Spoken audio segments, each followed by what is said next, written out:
सकता है result. Bhopal division में बनाए गए थे 493 केंद्र, 2 लाख स्टूडेंट परीक्षा में शामिल हुए थे। देश भर से 42 लाख से भी ज्यादा छात्रों ने परीक्षा दी थी। cbse.gov.in.result.cbse.nic.in पर आप रिजल्ट देख सकते हैं।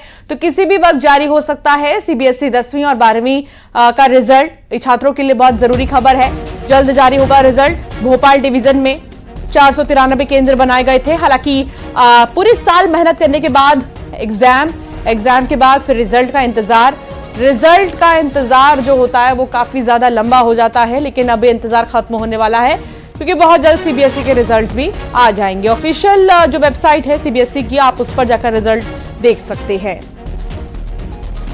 तो एमपी बोर्ड में तो अच्छे जो नंबर्स हैं वो छात्रों को अच्छे रिजल्ट मिले हैं, अच्छे रिजल्ट्स आए हैं और इस बार रिकॉर्ड तोड़ रिजल्ट आए हैं। लेकिन इस बार सीबीएसई में देखना होगा कि परीक्षार्थी जो हैं, जो छात्र हैं, उन्होंने कितना अच्छा एग्जाम दिया है। वासु चौरे संवाददाता साथ जुड़ गए हैं। वासु, एमपी बोर्ड के रिजल्ट्स तो अच्छे रहे लेकिन सीबीएसई का देखना होगा। हालांकि एमपी बोर्ड ज्यादा डिफिकल्ट होता है, बावजूद इसके सीबीएसई में भी देखना होगा कि बच्चों ने कितना अच्छा प्रदर्शन किया है। बिल्कुल, देखिए सीबीएसई एग्जाम्स की अगर बात करें तो लगातार हर साल जो एग्जाम के पैटर्न्स हैं और स्किल डेवलपमेंट पे सीबीएसई ने काफ़ी जोर दिया है बीते सालों में, और परीक्षाएं भी जो हैं वो अलग अलग तरीकों से आयोजित होती रही हैं। एडवांस क्लासेस कराई गई हैं, स्मार्ट क्लासेस से बच्चों को पढ़ाई कराई गई है और करीब 42 लाख बच्चे जो हैं पूरे देश भर में जो सीबीएसई के अंतर्गत जो स्कूल्स आते हैं, एफिलिएटेड स्कूल हैं, उनमें 10th और 12th के एग्जाम्स में शामिल हुए थे।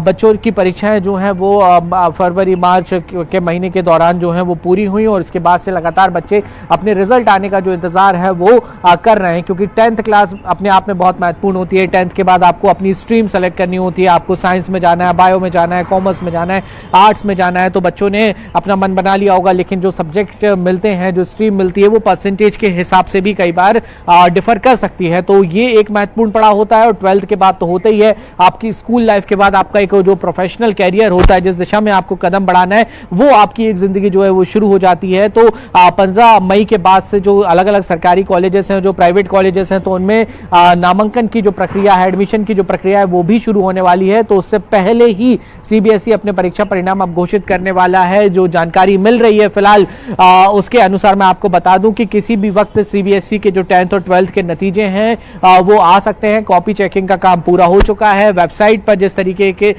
से जो एक पोर्टल को रिस्टार्ट करना होता है ताकि बच्चे अपना इजीली रिजल्ट देख सकें, उसका काम जो है वो पूरा कर लिया गया है। जो स्कूल्स हैं उनको जो स्पेशल एक लॉगिन करने के लिए क्रेडेंशियल्स दिए जाते हैं डिजी लॉकर के माध्यम से, उमंग के माध्यम से, वो भी दे दिए गए हैं ताकि स्कूल अपना स्कूल वाइज जो रिजल्ट है वो चेक कर सके। तो ये तमाम जो टेक्निकल तैयारी होती है वो पूरी कर ली गई है। अब सिर्फ इंतजार है कि कब नोटिफिकेशन आता है कि सीबीएसई के जो नतीजे हैं वो घोषित हो गए। जी, बहुत शुक्रिया जानकारी साझा करने के लिए वासु।